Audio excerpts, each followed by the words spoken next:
My son tried to hand my company to his wife's family. He said, "It's theirs now." They told me I wasn't needed at the board meeting on Monday. I smiled, nodded, and sent back a thumbs-up emoji like any retired grandfather who'd finally learned how to use one. Then I called our general counsel and told her to file for a temporary restraining order at Delaware Chancery by dawn. My name is Robert Ellison, founder of Aurora Systems, the company that put edge AI into field sensors.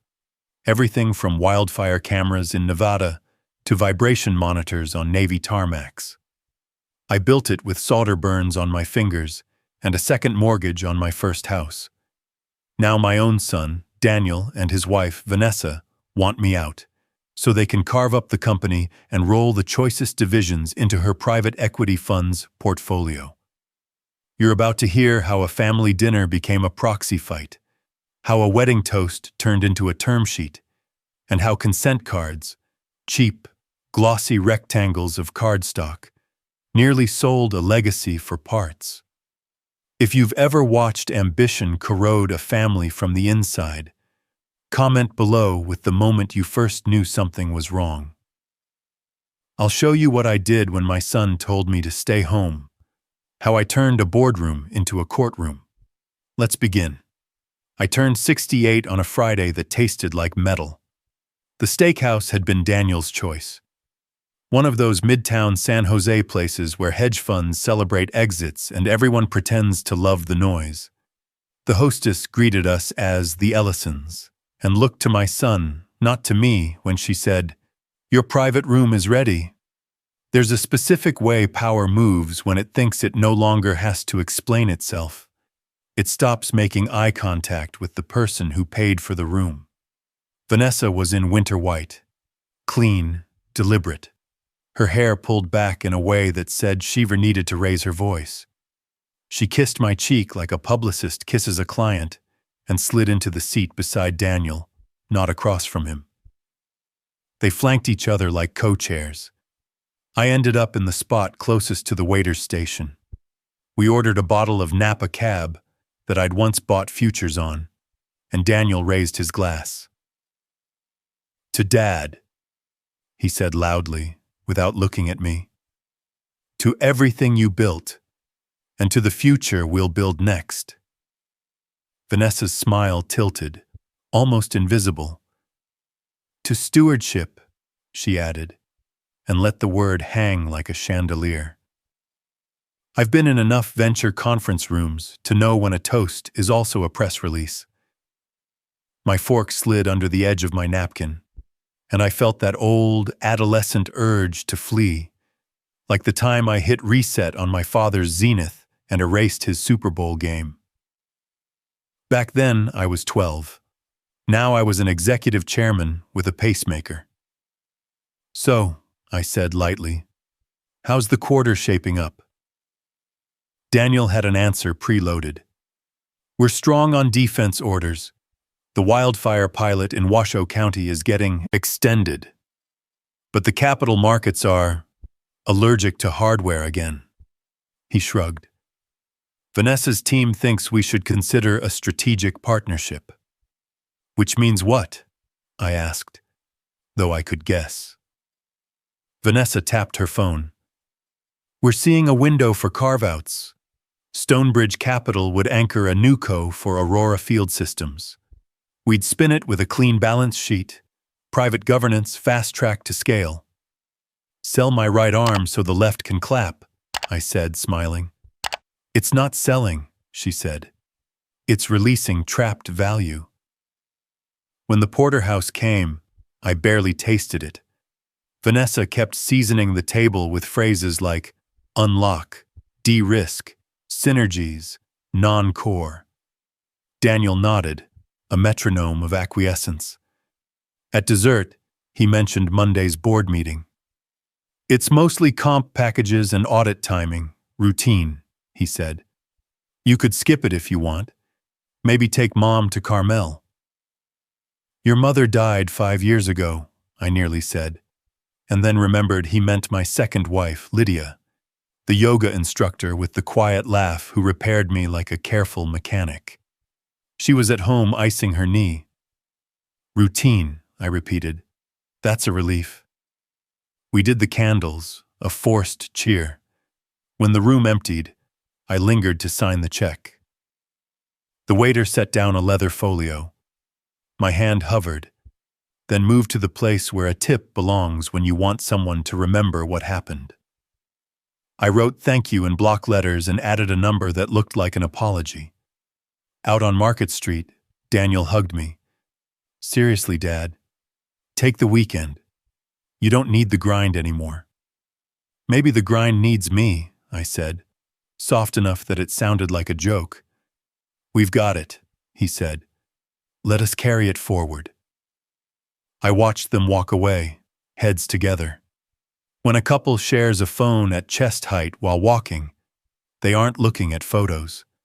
They're confirming language. My palm buzzed. A text from Carmen Ruiz, our general counsel. Call me. It can't wait. I stood under the neon wash of the steakhouse sign and dialed. Carmen's voice was the sound a dam makes before it collapses. Robert, I've seen a draft consent.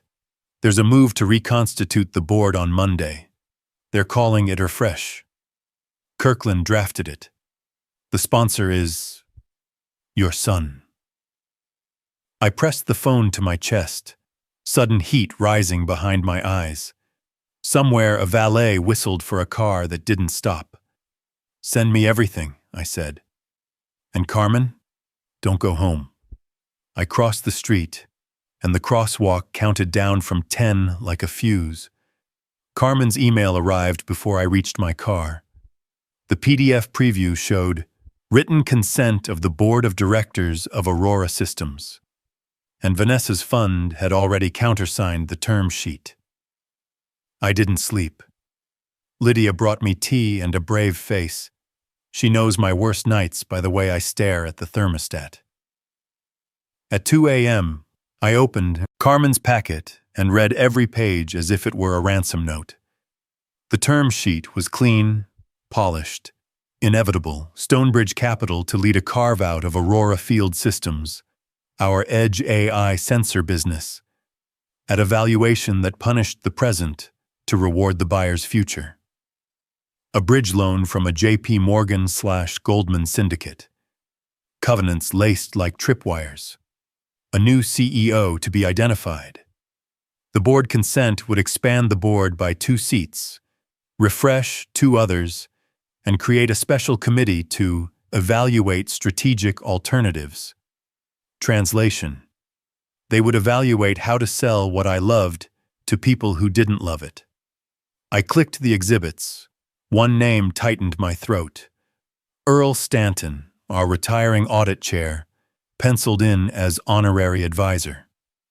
Earl taught me how to unclog a pick-and-place machine with a paperclip in '98. He also taught Daniel to bait a trout fly. The email thread was the worst part. Vanessa wrote in sentences that read like footnotes. Precise. Lethal. Daniel replied with emojis and quick affirmations. And there was a third voice. Nolan Price of Redwood Ridge Capital, a hard-charging activist who likes to dress like a ski instructor on CNBC. He promised votes if old governance stood aside. I called Earl. He picked up on the second ring, guilt already in his greeting. Rob. I see your name, I said. They told me it was a way to keep history in the room, he said, voice fraying. Vanessa said you were stepping back. I am, I said, from the window to the door. Silence bled through the line.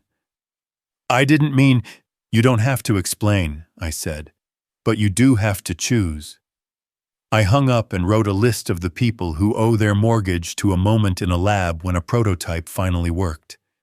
It was a long list. Then I drew a box around 2 names, Carmen and Tyler Ng, our CFO. If they flipped, we were done. I went into the office Saturday at dawn and found Carmen in the war room. She had coffee and eyes that had forgotten blinking. Vanessa filed a 13D equivalent for Redwood yesterday, she said. Quietly. It's technically Nolan's filing, but Stonebridge is all over the coordination. Reggie FD? I said. She's smart enough to avoid that line, Carmen said. Barely. Tyler? I asked. He's Switzerland, she said, which means he's measuring the wind. I turned to the whiteboard and drew a plan in the only form that has ever calmed me. Boxes and arrows. We would lock the cap table on Monday morning and review advance notice bylaws. We would reconfirm the poison pill the board adopted during the wildfire contract, bidding war 2 years ago. We would recruit 2 independent directors before the consent arrived, not after. We would call the lenders and ask what they feared. Fear, Carmen said, is our currency. At noon, Tyler walked in, shirt untucked, eyes behind. He looked at Carmen, then at me. I got invited to brunch with Vanessa, he said. She wants me to stabilize the message. Are you going? I asked. He swallowed. I already did. I waited. They promised me the CFO seat at the NewCo, he said quickly. I didn't say yes. I nodded, and then I nodded again. Tyler, I said, I once wired $50,000 to your landlord when you were 2 days from eviction. You were too proud to ask me, so your wife called Lydia. You worked your way out and paid it back. I didn't bring it up because I didn't need you to owe me. I needed you to remember how you got here. He looked down at his shoes, then up with something like shame and something like resolve. I'll pull every covenant and every MAC clause by midnight, he said. I'll tell you what they're planning to trip. Good, I said. And Tyler, don't answer Vanessa's texts. On my way out, my phone pinged. A calendar invite. Family brunch, Sunday, Vanessa's. Lydia squeezed my hand. You don't have to go, she said. Oh, I'm going, I said. I want to taste their timing. At brunch, Vanessa handed me a sealed envelope. You'll see this Monday, she said. But I think it's kinder you read it now. The envelope contained a letter from Kirkland and Ellis to our board. A crisp summary of fiduciary obligations and market realities, recommending a special committee and a process. You could smell the fee structure on it like cologne. There was also a 1-page comfort letter from the lender syndicate. J.P. Morgan and Goldman believed a carve-out transaction could be favorably received by the market, subject, of course, to customary conditions. Translation: we will lend. We will also yank the oxygen if you twitch. Vanessa poured cold brew like communion. We truly want what's best for you, Robert, she said. It's time to transition. Take liquidity. Focus on your health.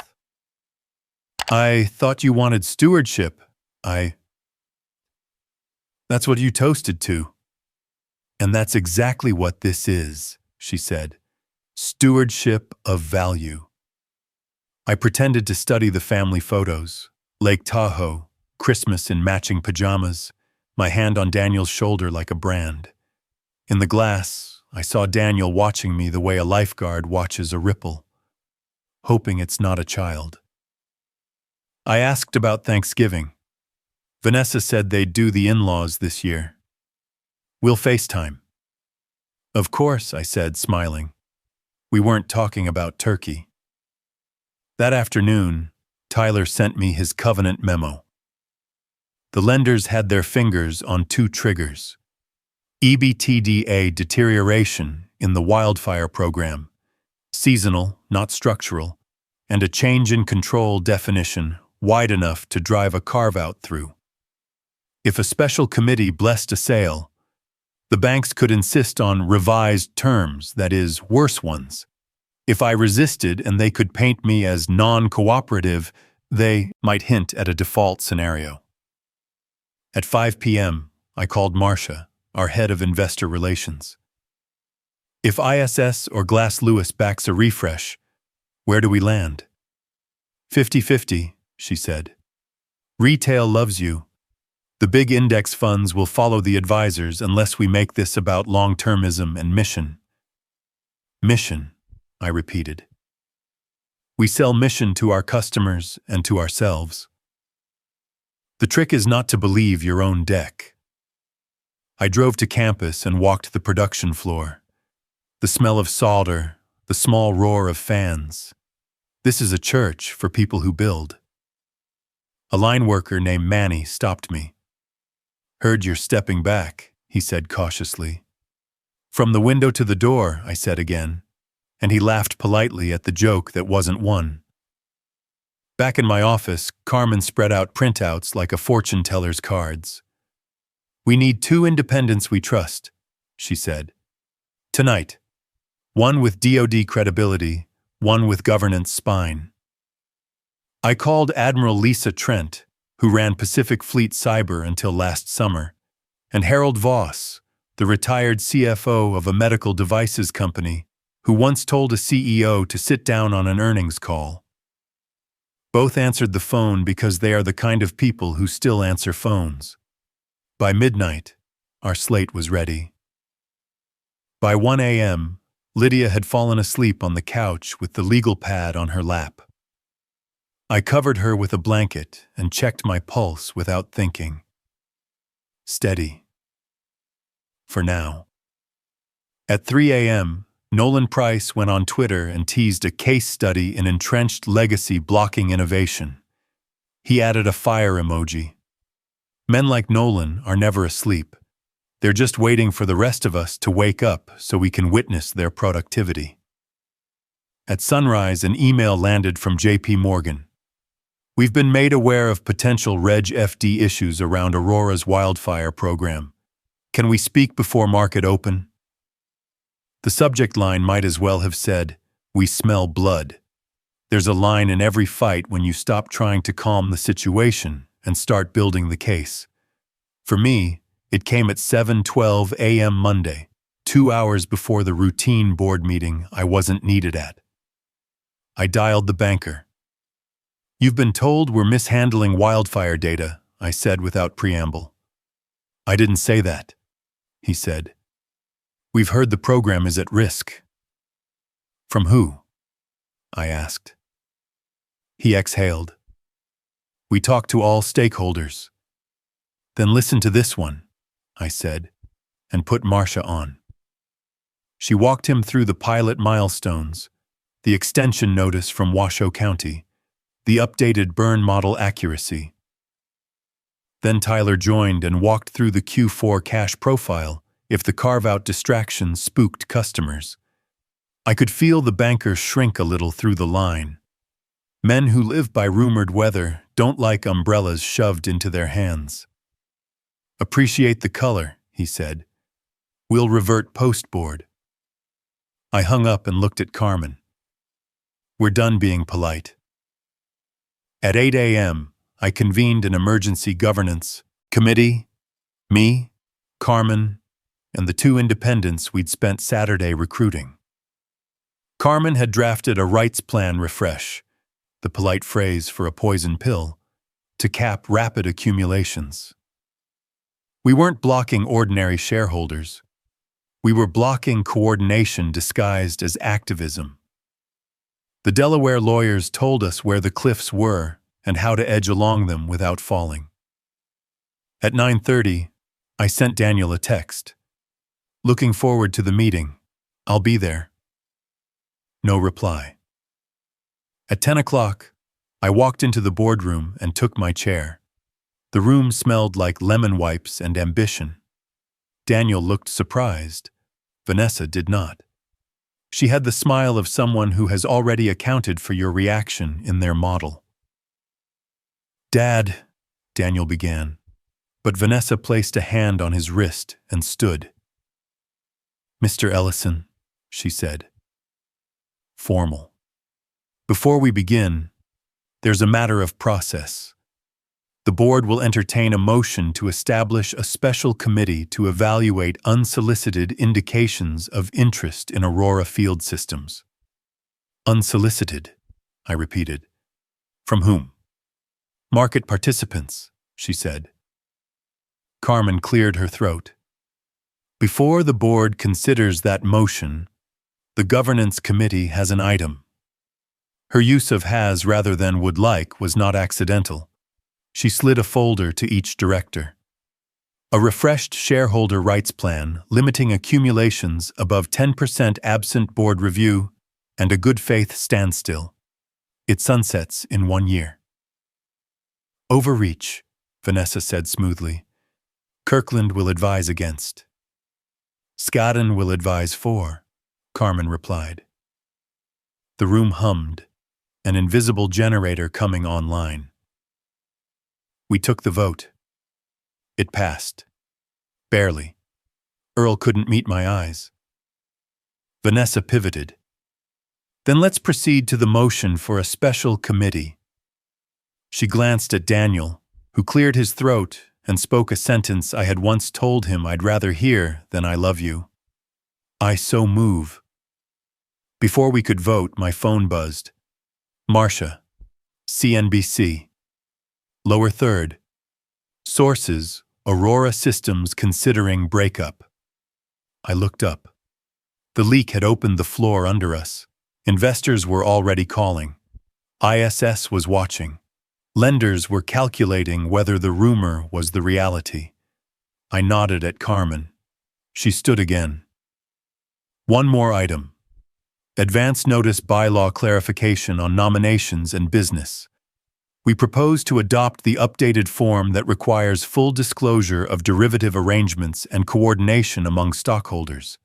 It's investor-friendly and prevents stealth control. Entrenchment, Vanessa said.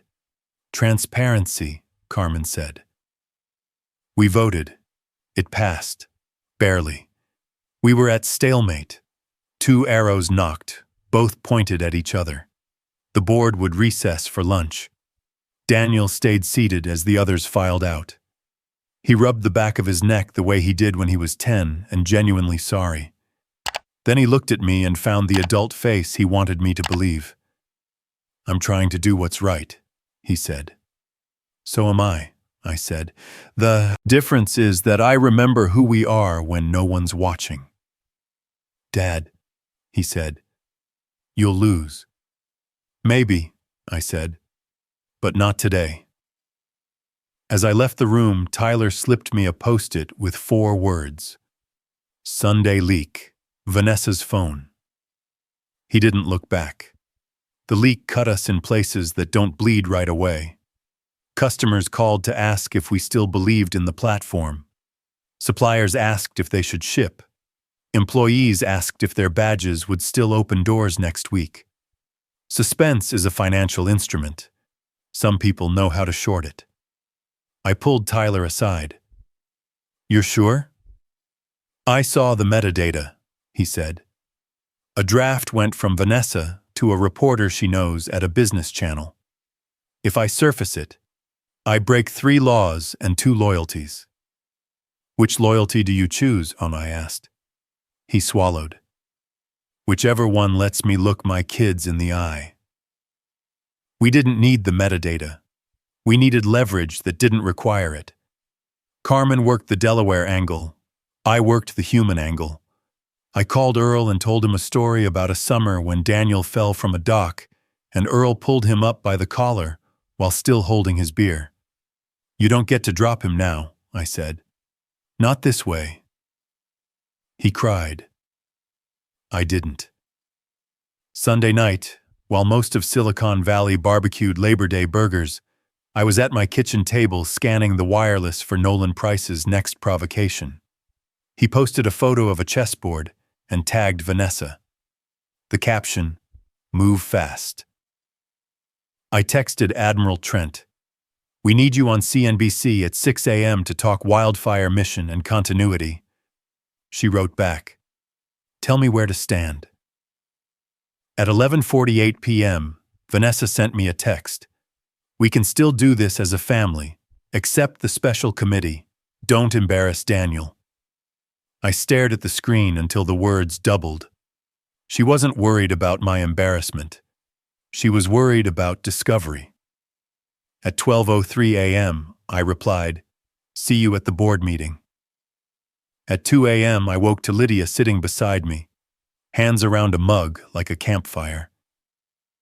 "You can win and still lose," she said. "I know," I said, "but I can't lose and still be me."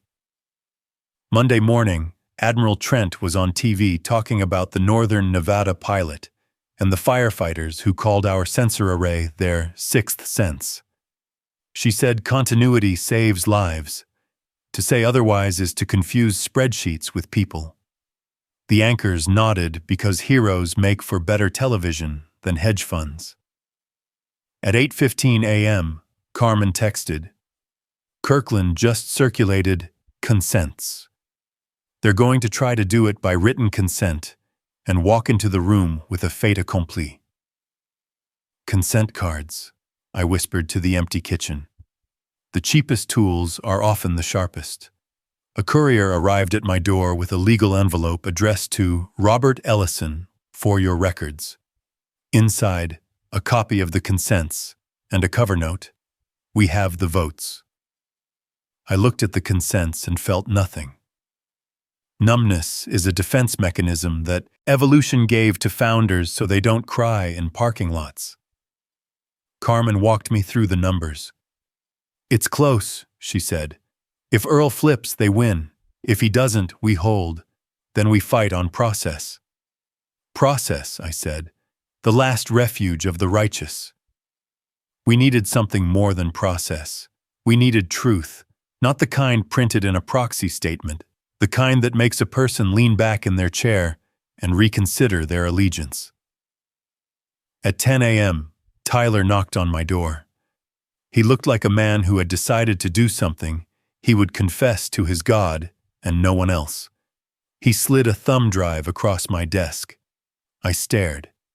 He said, "I'm going to pretend I left this here.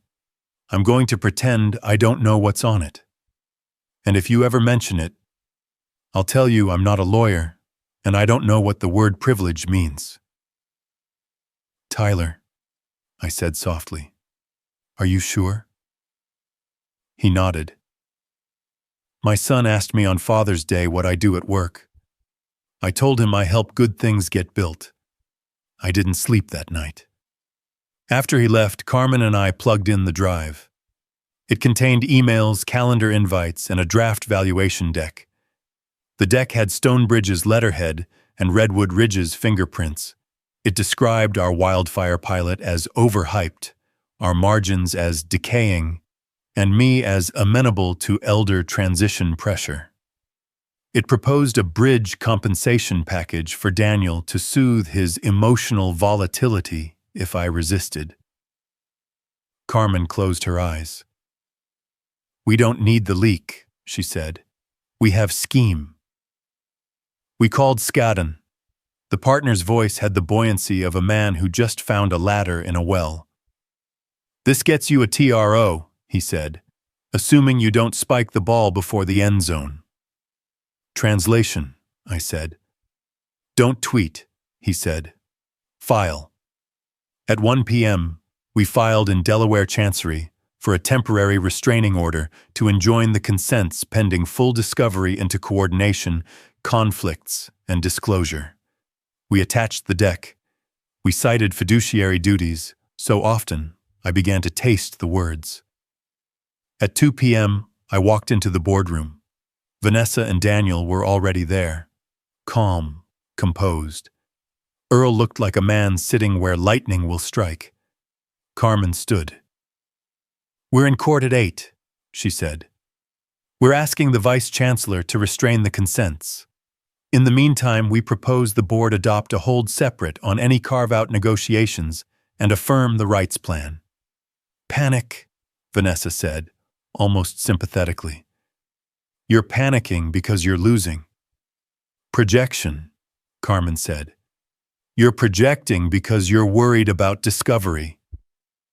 Daniel's jaw flexed. Dad, you don't have to do this. We can take care of you. I know, I said. That's what scares me. Vanessa reached into her briefcase and slid a folder down the table. For the record, she said, we have the consents, Carmen, placed our own folder on top of hers. For the record, she said, so do we. Signed by Admiral Trent and Harold Voss, and we filed for injunctive relief. See you in Wilmington. For a second, I thought I saw fear cross Vanessa's face, not because she doubted her process, but because she realized I didn't doubt mine. As we adjourned, Earl stood, his hands trembling.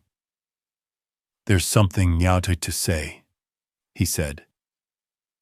He opened his mouth and collapsed. They took Earl out on a stretcher. The paramedic said blood sugar. Earl mouthed sorry at me as the doors closed. I wanted to follow the ambulance. I wanted to go home. Instead, I went to the airport. Wilmington at dawn is a courthouse and coffee. Scadden had a binder that could stop a bullet. Kirkland had 4 associates who looked like they had never slept and never would. The vice-chancellor read quietly, then asked questions that felt like ropes thrown into the ring. Explain the coordination, she said. Carmen walked through the emails without naming sources. The point, she said, is that this wasn't an open market dialogue. It was a pre-wired dismemberment lubricated by selective leaks and preferential promises. Kirkland spoke of fiduciary outs and business judgment. They ascribed purity to pressure, calling it sunlight. The vice-chancellor nodded. I'm not here to run your company, she said to both tables. I'm here to ensure process isn't weaponized. On this record, I'm granting a temporary restraining order against the consents, preserving the status quo pending limited, expedited discovery. No cheering in court. Just an exhale that smelled like coffee. By noon, we were back in San Jose for an emergency board session. Admiral Trent opened with the wildfire crews who sleep with their boots by the door.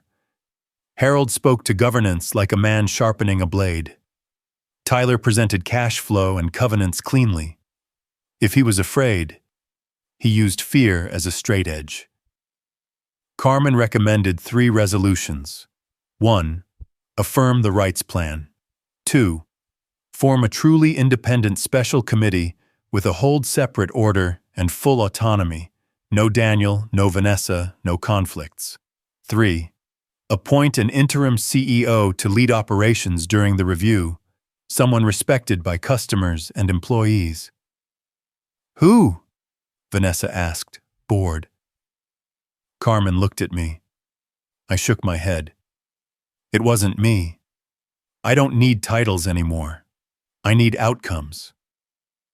Lydia Ellison, Carmen said.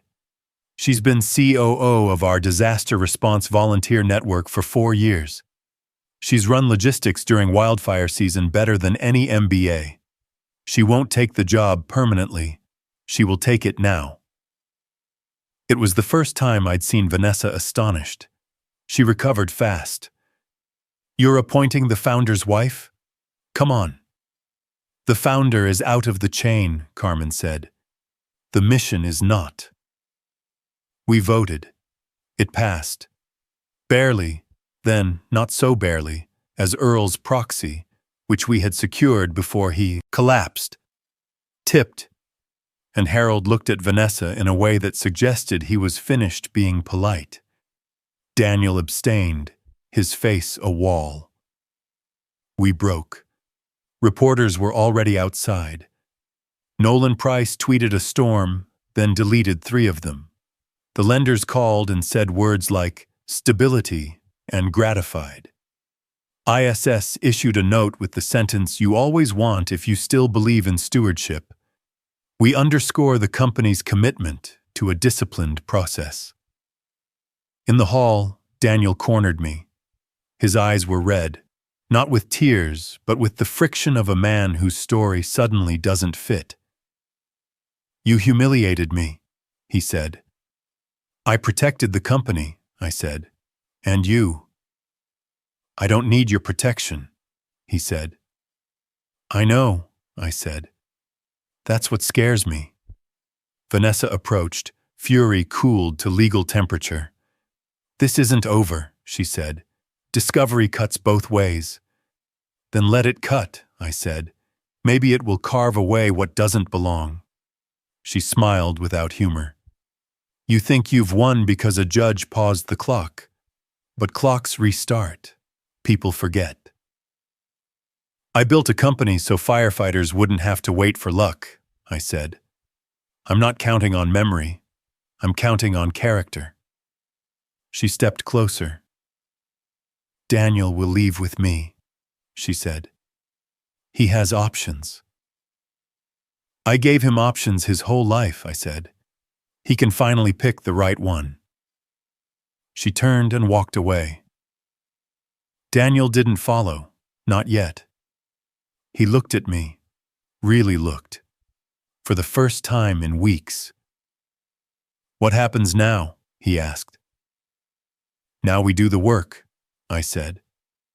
The boring, honest kind. We'll evaluate strategic alternatives with people who don't salivate when they say the phrase. We'll brief firefighters in Washoe on why their sensors will still ping at 3 a.m.